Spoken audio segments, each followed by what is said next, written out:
So the story begins in Essential by Tulsers, where we are introduced to three young men, one of whom was a gangster named Terry and the other his friend. The three were in a car watching a house belonging to Dr. Huggins, who lived with his wife in a large house.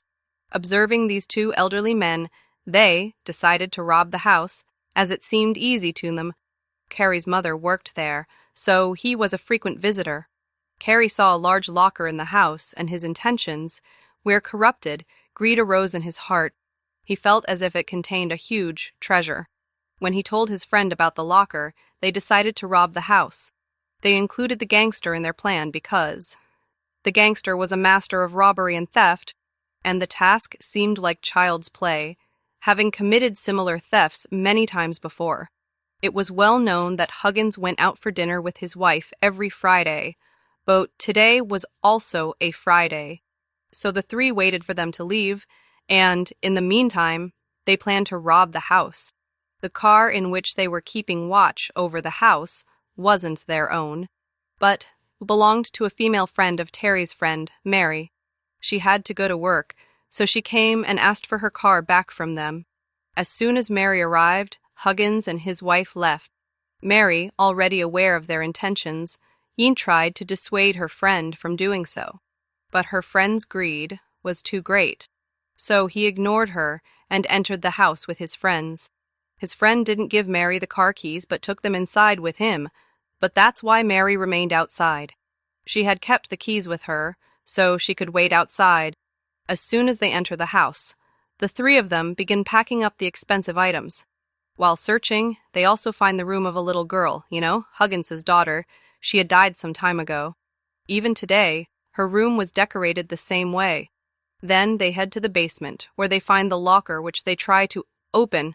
Despite many attempts, they are unable to open it because it is coded.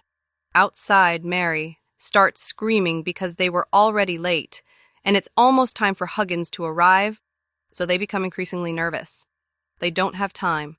So the thug suggests that they wait for them to arrive, so they can ask them for the code and open the locker.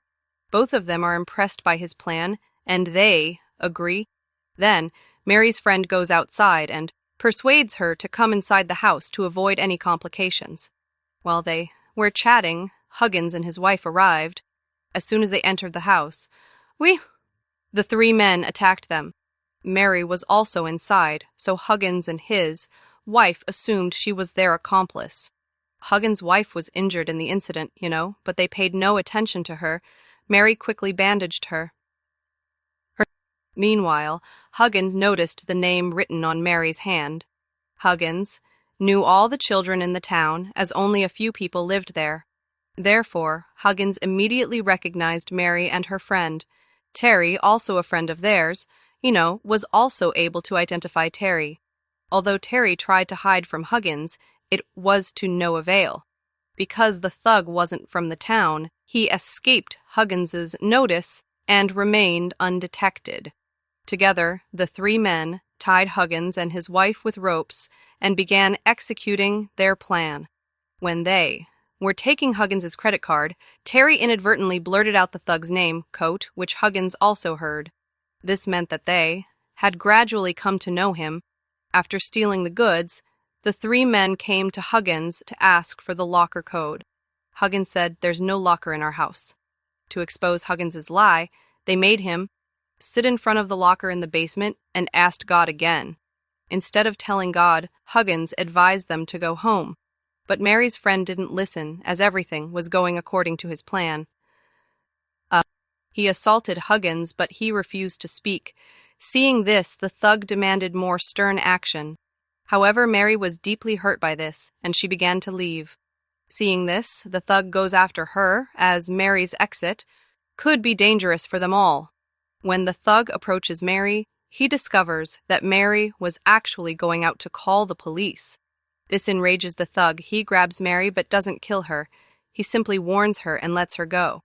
Mary's screams can be heard all the way to the basement. That's why Huggins tells Mary's friend that the thug, is a bad person. When Huggins calls Mary's friend by name, he's also shocked. Huggins says, "Terry, you weren't like this before."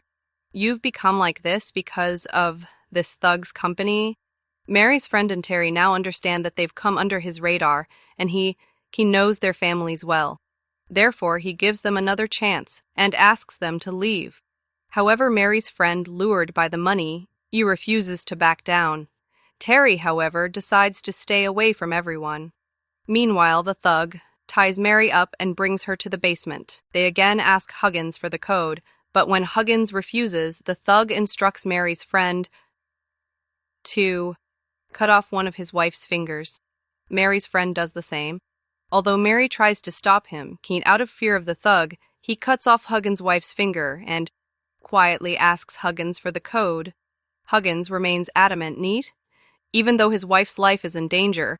Despite knowing this, Huggins flatly refuses to share the code. They are at a loss to understand why Huggins, if he willingly gave up the money, isn't revealing the locker's code. What kind of treasure is hidden inside? Mary's friend also wanted to know the same secret, so this time he ignores the thug's advice and attacks him. A fierce fight ensues, but Terry doesn't support either of them.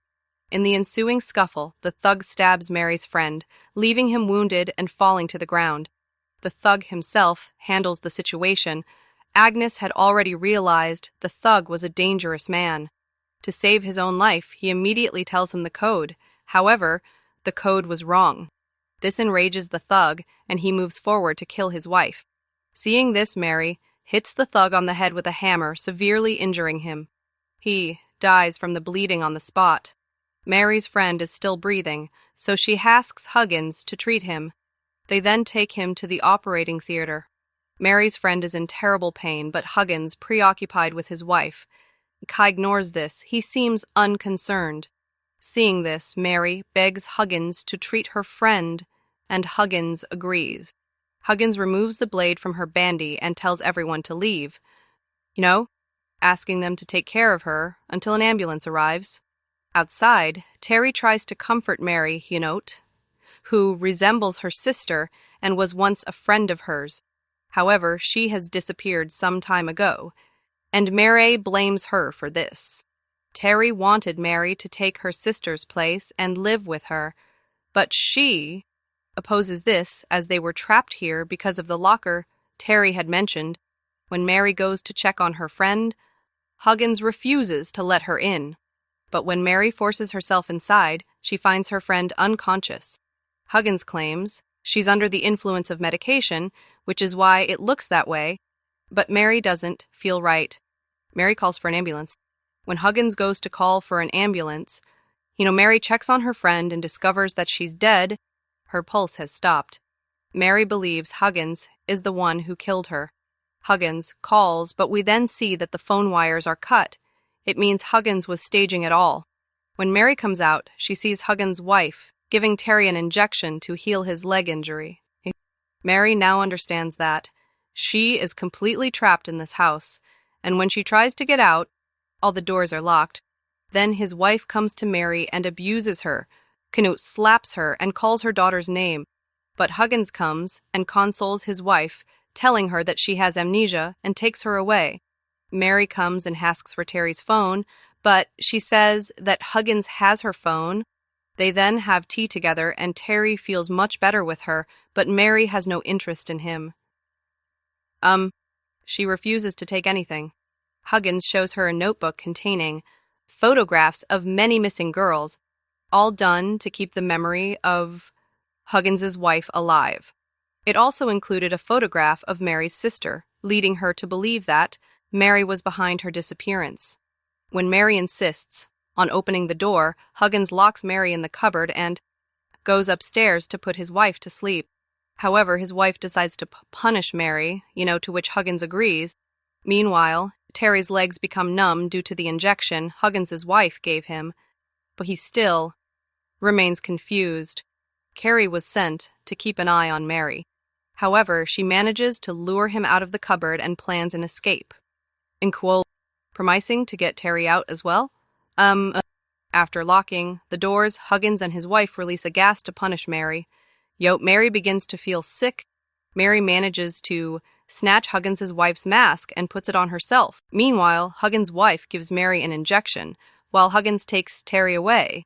Mary manages to lock Huggins' wife in a room with her, but during the struggle, Huggins accidentally injures his hand while trying to help. Despite this, he manages to remove Mary's mask.